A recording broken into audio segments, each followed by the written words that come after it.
This week's Sedra is Sedra's Shoftim. Even if a non-Jewish religious practice is taken from Judaism, the Jewish people will stop practicing it. This is a lesson taught from this week's Torah portion.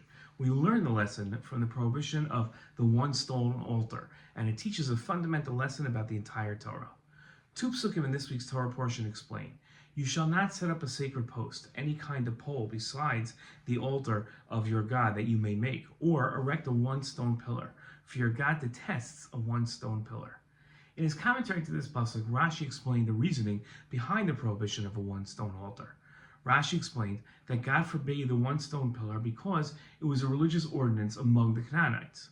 And although it was pleasing to God in the days of our patriarchs who built one-stone altars, now God hates them because the Canaanites made it a practice of idolatry.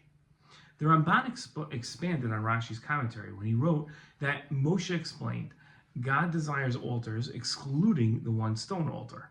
God hates the one-stone altar because all of the idolaters' deeds are detestable to God, and God commanded Israel not to copy the idolaters' practices.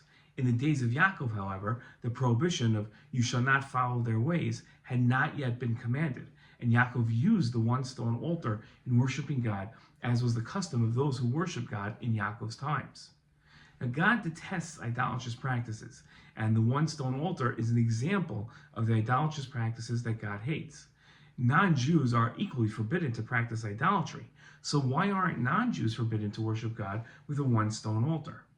In his Guide to the Perplexed, Rambam explained that the goal of all prohibitions of idolatry are the same, namely, that Jews shall not employ in the worship of God anything which the heathen employed in the worship of their idols and pagan ways. All prohibitions cautioning against idolatry or connected to idolatry or leads to it or is related to it are useful prohibitions. They all tend to save us from the evil doctrines that deprive us of everything useful for the acquisition of twofold perfection of man, by leading to those absurd practices in which our fathers and ancestors have been brought up. Every one of these prohibitions direct us away from this grave error and leads us back to the true faith, that God, the creator of all things, rules the universe, and that God must be served, loved, and feared, and not those imaginary deities. The Rambam extended this idea to the entire Torah, writing that the entire Torah was given to remove and utterly destroy idolatry and all that is connected to it, even its name and everything that might lead to such practices.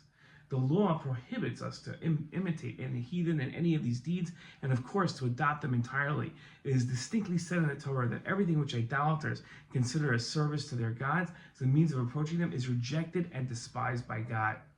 Non-Jews are prohibited from serving false gods, but they are not commanded to stay away from everything related to idolatry. A quality of being the chosen people, responsible to represent ethical monotheism to the world and act as moral exemplars, is to distance themselves as far as possible from anything that contradicts the idea of God, including any practice which might seem similar to idolatry and give legitimacy to primitive idolatry.